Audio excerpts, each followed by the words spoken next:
मैं इस वीडियो में आपको बताऊंगा कि अपनी रनिंग की स्पीड और स्टेमिना को इंक्रीज कैसे करें। मेरी बात ध्यान से सुनो।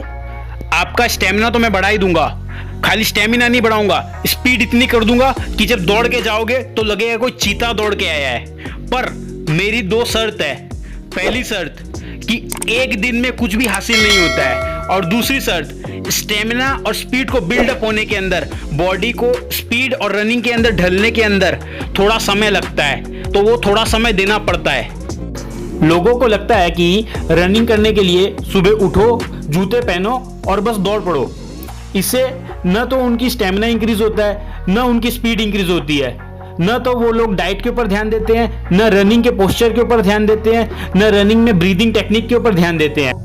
और इसी वजह से बहुत सारे लोगों को आगे चल के दिक्कत आने लग जाती है। वो लोग रनिंग करने ही छोड़ देते हैं। और इतना ही नहीं, बहुत सारे लोगों का तो पुलिस और आर्मी में जाने का सपना भी टूट जाता है। इस वीडियो पे आए हो ना तो कुछ सीख के जाना। मेरे चैनल पे जो कोई भी आता है ना, उसको 100% रियल इंफॉर्मेशन मिलता है। तो इसी बात पे मेरे चैनल को सब्सक्राइब कर दो, वीडियो को लाइक कर दो। एक्चुअली रनिंग एक साइंस है। ब्रीदिंग से लेकर के बॉडी का पोस्चर या फिर पाँव को जमीन पे रखने का तरीका, ये सब कुछ की एक टेक्निक होती है। रनिंग की साइंस को समझने के लिए मैं आपको एक एग्जांपल देता हूँ। फॉर एग्जांपल, एक क्रिकेटर को ले लेते हैं। अगर क्रिकेटर को क्रिकेट की साइंस या फिर क्रिकेट की जो टेक्निक है वो पता है, तो वो पिच के ऊपर काफी लंबा खेल सकता है। खेल ही नहीं सकता, काफी ज्यादा रन बना सकता है, काफी अच्छा स्कोर कर सकता है। वैसे ही रनिंग के अंदर होता है। अगर आपको रनिंग की टेक्निक या रनिंग का साइंस पता है, तो आप कम पावर लगा करके ज्यादा देर तक स्टेमिना बना के रख सकते हैं और ज्यादा स्पीड में दौड़ सकते हैं। पर सबसे पहले हमारे पिछले वीक के टॉप 3 सब्सक्राइबर्स के नाम है मधु, राणा 441 और कृष्णा पटेल।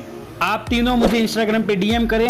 आपको जो भी सप्लीमेंट चाहिए होगा वो मैं आपको फ्री में गिफ्ट करूंगा। अब आप सोच रहे होंगे कि आप मेरे टॉप सब्सक्राइबर कैसे बन सकते हैं।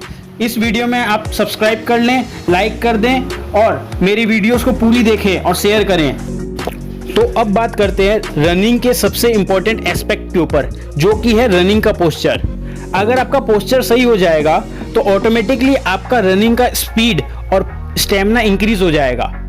अगर आपका पोस्चर गलत है तो आपका स्टेमिना और स्पीड इंक्रीज होने की जगह आपके घुटनों पे ज्यादा जोर पड़ने के कारण आपके घुटने दुखने लग जाएंगे। तो सबसे पहले बात करते हैं हेड की पोजीशन के ऊपर। मैं देखता हूं कि बहुत जन जब लोग जॉगिंग करते हैं या फिर रनिंग करते हैं तो वो लोग आसपास वालों को देखने के लिए मुंडी घुमाते रहते हैं, दाएं बाएं या फिर आगे पीछे करते रहते हैं। और बहुत लोग जमीन को देख के दौड़ते हैं और बहुत लोग आकाश को देख के दौड़ते हैं। तो आपको रखनी है मुंह को सीधा। अगर हेड आपका दाएं बाएं या फिर ऊपर नीचे रहेगा तो पहली बात तो आपको ब्रीदिंग में प्रॉब्लम आ जाएगी, और दूसरी बात आपके गले के नस खींचने का डर रहता है। तो आपको सर रखना कैसे है? आपको सर रखना है जितना हो सके स्ट्रेट। तो ये तो थी हेड के बारे में। अब दूसरी बात आ जाती है, दौड़ते समय बॉडी स्ट्रेट रहेगी या झुकी हुई रहेगी। तो दौड़ते समय बॉडी को हल्का सा आगे की तरफ झुका के रखना चाहिए, जिससे हमें आगे की तरफ फॉरवर्ड मोमेंटम मिलता रहे। थर्ड इंपॉर्टेंट पॉइंट है जमीन पे पांव रखने की पोजीशन। जो लोग भी रनिंग करते हैं उनके दिमाग में ये क्वेश्चन जरूर आता है कि पहले एडी रखें या पहले आगे का पंजा रखें। तो साइंस के अकॉर्डिंगली अगर आप एडी रखोगे तो डायरेक्टली धक्का आपके घुटने पे पड़ेगा, और अगर पंजा रखोगे तो अल्टीमेटली आपका नी ही सफर करेगा। तो करे क्या? तो यहाँ पे साइंस बोलती है कि दौड़ते समय जितना हो सके ध्यान ये रखें कि पाँव एकदम इवनली, इक्वली पूरा पाँव रखा जाए जमीन पे।